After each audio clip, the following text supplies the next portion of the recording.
Muraho neza abakunzi ba Masepa TV 1, turabasuhuje kandi tubifuriza kugira igitondo ciza no kugira ibihe byiza.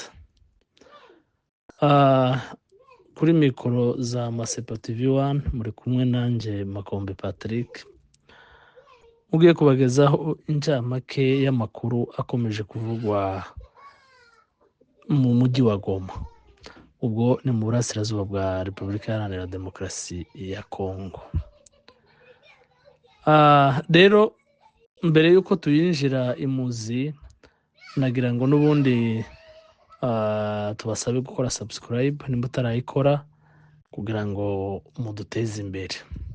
Ikindi nanone tukaba dushimiye abakunzi bacu mugenda mutugezaho ibitekerezo byanyu, mutubwira, mudushimira, abandi mutubwira icyo twakora kugira ngo amakuru yacu akomeze kubanogera. Rero amakuru tugiye kubagezaho ni amakuru avugwa gusa ni mu mujyi wa Goma, ariko turaza no kubabwira amakuru nanone yavuye mu nama nkuru y'umutekano ya ONU. Turababwira rero ibyaje kuvamo, nabyo yari inama yari yitezwe n'abantu cyane, kubera ko yabaye ku busabe bwa leta ya Kongo. Ni ukuvuga ko mu by'ukuri leta ya Kongo yari yiteze ko hari ikintu kinini cyane kiri buze kuvamo, ariko turaza kubabwira ibyavuyemo. Amakuru rero bidasubirwaho, amakuru yabaye impamo ni uko Goma yafashwe na M23. Mu mvugo rero imenyerewe muri social media ni uko navuga nti Goma etombe. Goma rero ubu ikaba irimo M23. Ibi rero ngira ngo abakunzi ba M23 rwose morale ni yose. Nanone ku bafana ba FARDC cyangwa se abakunzi ba guverinoma ya Kisegeti, mu by'ukuri akababaro ni kose. Ariko rero uko bisa kose turabivuga uko biri. Ubwo nyine umuntu ari bujakire uko abyumva bivanye n'aho ahengamiye. Ndabizi ko hari abakunzi benshi ba M23 ubu barimo baserebura, ubu bishimira intsinzi M23 yarayigezeho uyu munsi. Ariko rero nk'uko bisanzwe abandi nabo bari mu kababaro, bari mu gahinda kubera ko FARDC yaraye itsinzwe ku mugaragaro. Muti rero bimeze gute? Amakuru yabaye impamo nuko umujyi wa Goma ubu ugenzurwa na M23. Nubwo haba hakiri ingabo zimwe zitararambika imbunda, ariko kandi byarangiye ni kwa kundi nyine gusa ko umugabo nyine hari igihe agerageza guhanyahanya, ariko bidasubirwaho. M23 ubu ni itanga amabwiriza mu mujyi wa Goma. Umunsi w'ejo waranzwe n'intambara idasanzwe mu by'ukuri hagati y'ingabo za FARDC n'abafatanyabikorwa bayo, aribo abazalendo, ingabo za SADC, ingabo z'u Burundi, FDLR, abamercenaires. Umunsi w'ejo rero bahanganye intambara idasanzwe na M23. Tubibutse ko bari bavuze ko batazigera bava mu mujyi wa Goma kandi ko M23 itazigera iwufata. Ariko rero nubwo byagenze gutyo, nubwo bagerageje, wa mugani twavuga ngo uburiye umubyizi mukwe ntako batagize. Umunsi w'ejo rero intambara yabaye intambara idasanzwe, aho ingabo za M23 zakoresheje tekinike za gisirikare nazo zidasanzwe, kugeza bafashe amapwe ari strategique yose y'umujyi wa Goma mu buryo ingabo za FARDC bwaje kwira zimaze gucika intege. Tubibutse ko bagerageje gukoresha imbunda za rutura, imbunda zirasa kure, mwarabibonye kuri social media, ibifaru by'intambara, ndetse ejo bakoresheje n'indege za kajugujugu, indege za gisirikare nyine kubafasha kugerageza ngo bahangane na M23, ariko biza gutanga ubusa. Icyakurikiyeho rero nuko M23 yahise ibasubiza inyuma, ndetse itangira gutanga amabwiriza, kubera ko bari bamaze kubona ko M23 yacitse, nako FARDC yacitse intege, yasubiye inyuma. Ingabo za MONUSCO zakuyemo akazo, ingabo za SADC bityo batangiye kujenguwa ibifaro byabo n'imbunda zikomakomeye basubira mu mujyi rwagati. M23 rero yahise itanga itegeko, reka ariko tubyita, yahise itanga itangazo ivuga ko ingabo zose za FARDC zigomba kuja kudepoza imbunda muri MONUSCO kugira ngo ariho zibikwa. Iki ni ikintu gitangaje cyane, abantu benshi bitinzeho.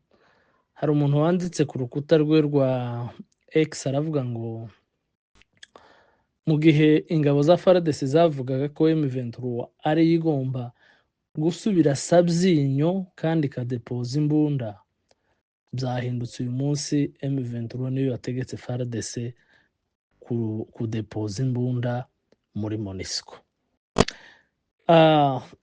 Iri tegeko rero M23 yatanze ryahise ryubahirizwa. Twagiye tubibona ku mafoto hirya no hino, aho ingabo nyinshi za FARDC zibarirwa mu magana zahise zija mu kigo ca MONUSCO, maze batonda umurongo badepoza imbunda zabo. Ibi rero byabaye, ni ibintu abantu batatekerezaga ko byaba, ariko mu by'ukuri nibyo byabaye. Ntabwo ari amakuru yo gushusha abantu. Amakuru y'ukuri ni uko ingabo nyinshi za FARDC zahise zija muri MONUSCO zitangira kudepoza imbunda zabo kugira ngo zije mu maboko ya MONUSCO nk'uko M23 yari yabitangaje.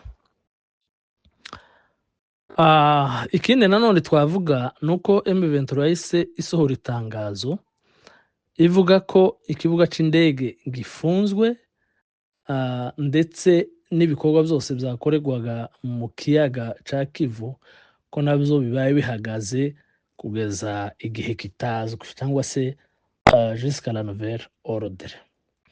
Ibi rero ni ibigaragaza ko mu by'ukuri M23 yari imaze kubona ko yigaruye umujyi wa Goma, kandi ingabo za FARDC nyinshi nazo zikaba zari zimaze guhunga, bityo rero babona ko byanga byakunda bagomba guhagarika inzira y'amazi, naho inzira y'ikirere nayo nta ndege zari zikiyaye zinitura. Ikindi twavuga ni inama nkuru y'umutekano yabaye kuri uyu munsi ku Cyumweru. Iyi nama rero ikaba yari yateranye ku busabe bwa Repubulika Iharanira Demokarasi ya Kongo, kubera ko bumvaga ko bagomba gushishikariza ONU gufatira u Rwanda ibihano ndetse na M23. Ibi rero bakaba bari babisabye ku busabe, nyine inama iraterana, bagerageza uruhande rwa Kongo rugerageza kuvuga ko intambara iri hariya iterwa n'u Rwanda, bityo ko ibyo gukondana u Rwanda n'ibyo kubabwira ko bagomba gukura ingabo zabo hariya ko bidahagije. Batahubwo communauté internationale mugomba kuva kuri iyo ntambwe mukaja ku ntambwe yo gufatira u Rwanda ibihano. Inama rero yabaye, u Rwanda rugerageza narwo kwisobanura bavuga ko ibibazo biri mu burasirazuba bwa Kongo ari ibibazo bireba abanyekongo kandi biterwa nuko ibibazo bitigeze bikemurwa, ko hari abavuga ururimi rw'ikinyarwanda bakomeje kwicwa no gutotezwa. Bati rero ibibazo bya Kongo ni iby'abanyekongo, abati ahubwo turasaba communauté internationale ko igomba kugira imbaraga zose maze ikambura FDLR intwaro ikarangira. Nyuma rero yo gutanga ibitekerezo bitandukanye, umwanzuro w'inama y'umutekano ya ONU twavuga ko mu by'ukuri waje ushaririye ku ruhande rwa Kongo. Tubibutse ko inama ya ONU yanzuye ko isaba impande zombi cyangwa se impande zihanganye ko bagomba guhagarika intambara bakayoboka inzira y'ibiganiro. Kandi ikibabaje nyine ku ruhande rwa Kongo nuko baba badashaka kumva umuntu babwira ngo baje mu biganiro kubera ko badashaka kuganira na M23. Inama y'umutekano ya ONU rero ikaba yavuze ko leta ya Kongo n'uruhande rwa M23 bagomba kuganira muri processus ya Rwanda ndetse na Nairobi. Ikindi bavuze ni ibisanzwe bya bindi bahora bavuga ko basaba u Rwanda gukura ngo ingabo ku butaka bwa Kongo, kandi nanone bakongera bagasaba Kongo nayo guhagarika ubufasha ihereza FDLR. Ibyo rero murumva ko ni kimwe ku kindi.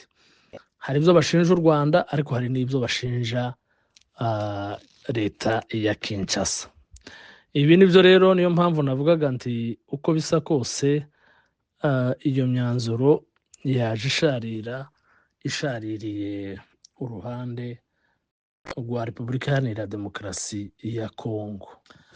Ikindi nanone tutabura kuvuga nuko umuvugizi wa guverinoma ya Kongo yavuze ko ijoro ry'uyu munsi ko Perezida Tshisekedi yayoboye inama y'umutekano icyo yise ngo ni Conseil de crise y'ibibazo bibera muri Est.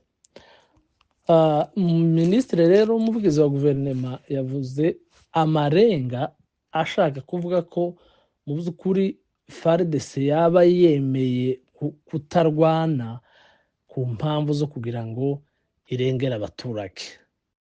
Bati kubera ko urabona uruhande rundi bari determine, bati rero nta kundi twari kubigenza twebwe rero kubera ko tutakeneye kugwanira mu baturage.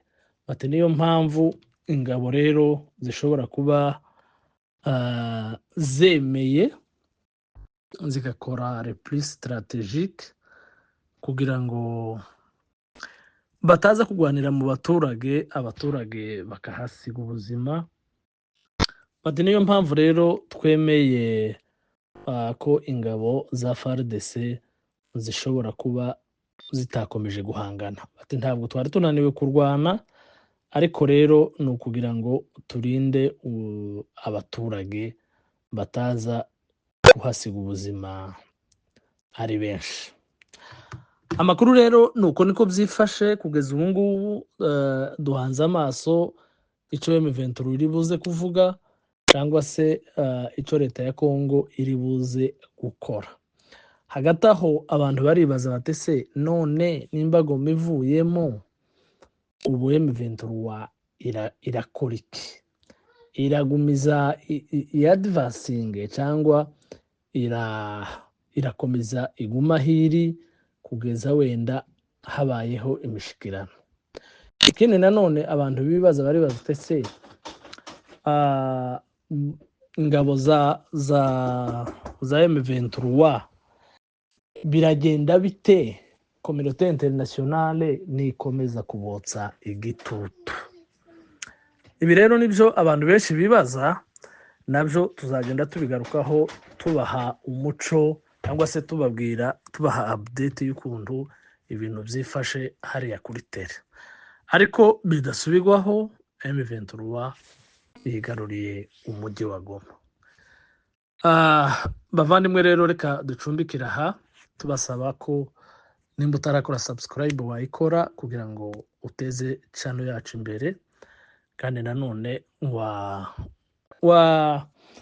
watanga igitekerezo muri komenti kugira ngo utubwire nimba hari ico twakora cyangwa nimba hari ico twakora kugira ngo tunoze imikorere yacu. Murakoze cyane, mugire ibihe byiza n'icumweru, gutanga icumweru ciza. Imana ibane namwe.